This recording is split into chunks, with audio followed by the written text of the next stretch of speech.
সাংবাদিক বন্ধুসকল, পোনপ্ৰথমে আপোনালোকক সদৌ অসম ৰেলৱে লেবাৰ ইউনিয়নৰ তৰফৰ পৰা মই ধন্যবাদ তথা সম্ভাষণ জ্ঞাপন কৰিছোঁ।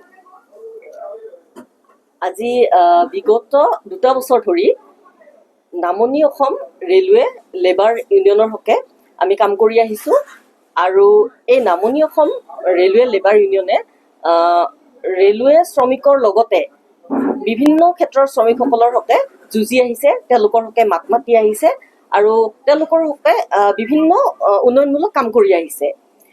আৰু যিহেতু আমাৰ এই ইউনিয়নে ৰেলৱে শ্ৰমিকসকলৰ হকে ইমান কাম কৰি আহিছে আৰু লাহে লাহে সেয়েহে আমাৰ এই ইউনিয়নৰ লগত শ্ৰমিকসকলৰ সংখ্যাও দিনে দিনে বৃদ্ধি পাই আহিছে। আৰু আমাৰ এই শ্ৰমিকসকলে যিহেতু আমাৰ লগত জড়িত হৈ আহিছে, সেয়েহে আমাৰ ইউনিয়নটো অকল নামনি অসমতে সীমাবদ্ধ আছিলে। কিন্তু এতিয়া কি হৈছে, অসমৰ বিভিন্ন প্ৰান্তৰ পৰা বিভিন্ন শ্ৰমিকে আমাৰ লগত জড়িত হ'ব ধৰিছে আৰু তেওঁলোকে বিচাৰিছে তেওঁলোকে আমাৰ ইউনিয়নৰ জৰিয়তে যিখিনি মানে সা সুবিধা পাব পাৰে সেইখিনি তেওঁলোকেও পাব বিচাৰিছে।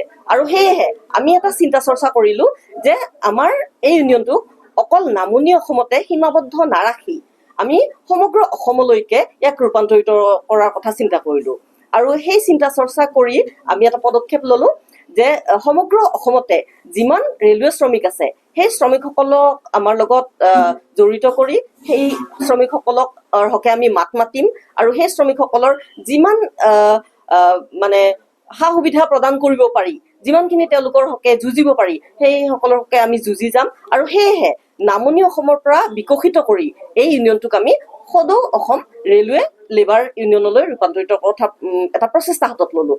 আৰু সেই প্ৰচেষ্টাত আমি আপোনালোকক জনাবলৈ সুখী হ'ম যে আমি সফল হৈছোঁ।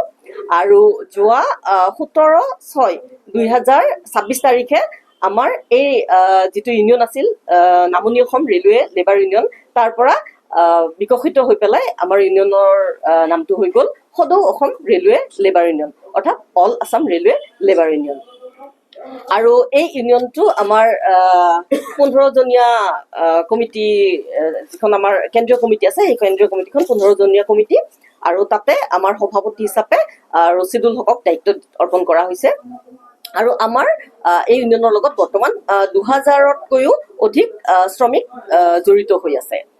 আৰু ইতিমধ্যে আমি আমাৰ ইউনিয়নৰ জৰিয়তে এই শ্ৰমিকসকলৰ হকে বিভিন্ন কাম কৰি আহিছোঁ আৰু আগন্তুক দিনতো আমি সমগ্ৰ অসমতে যিখিনি ৰেলৱে শ্ৰমিক আছে সেইসকলৰ সৈতে আমি কাম কৰি যাম। যিসকলে নিজৰ প্ৰাপ্যৰ পৰা বঞ্চিত হৈ আছে তেওঁলোকৰ সেই প্ৰাপ্যৰ বা তেওঁলোকৰ সেই অধিকাৰসমূহ প্ৰদান কৰাত আমি তেওঁলোকক সহায় কৰিম। আৰু আমাৰ যেনেকে এই শ্ৰমিকসকলৰ অকল তেওঁলোকৰ কামতে নহয়, তেওঁলোকৰ পৰিয়ালৰ, তেওঁলোকৰ ল'ৰা ছোৱালীৰ কথাও আমি চৰ্চা কৰিছোঁ। বিভিন্ন ধৰণৰ তেওঁলোকৰ কাৰণে আমি কিছুমান প্ৰগ্ৰেম, এৱেৰনেছ প্ৰগ্ৰেম ইত্যাদিও আমি অনুষ্ঠিত কৰি আহিছোঁ। আৰু এই অনুষ্ঠানসমূহ আমি এৱেৰনেছ প্ৰগ্ৰেমবোৰ আমি সমগ্ৰ অসমলৈকে আমি কৰিম বুলি কিছুমান হাতত পদক্ষেপ লৈছোঁ। আৰু ইতিমধ্যে মোটামুটি 13খনমান জিলাত আমাৰ জিলা কমিটি গঠনৰ প্ৰক্ৰিয়া চলি আছে। আৰু অতি কম সময়ৰ ভিতৰতে আমি আশা কৰিছোঁ যে আমি সমগ্ৰ অসমতে গোটেইকেইখন জিলা সামৰি আমি আমাৰ কমিটিসমূহ গঠন কৰিব পাৰিম। আমাৰ অগ্ৰাধিকাৰ বুলিবলৈ ক'লে আমাৰ যিখিনি ৰেলৱে লেবাৰ আছে তেওঁলোকে আচলতে নিজৰ প্ৰাপ্যখিনি নাপায়। তেওঁলোকে যিখিনি ৰেমুনাৰেশ্যন পাব লাগে তেওঁলোকে কণ্ট্ৰেক্টৰবোৰে কি কৰে, যে তেওঁলোকৰ প্ৰাপ্যতকৈ বঞ্চিত কৰি তেওঁলোকক বহুত কম ৰেমুনাৰেশ্যন এটা দিয়ে। আৰু সেইসকলৰ আমি তেওঁলোকৰ কাৰণে আমি ষ্ট্ৰাইকো কৰিছোঁ ভালেকেইবাৰ, আৰু ষ্ট্ৰাইক কৰি আমি সফল হ'ব পাৰিছোঁ যে তেওঁলোকৰ যিমানখিনি পাইছিলে তাতকৈ তেওঁলোকক বঢ়াই দিয়া হৈছে আমাৰ প্ৰচেষ্টাৰ ফলতে। তো এনেকুৱা ধৰণৰ আমি কাম কৰি আহিছোঁ আৰু আমি আগন্তুক দিনতো তেনেকুৱা ধৰণে আমি অগ্ৰাধিকাৰ দি কামবোৰ কৰিম।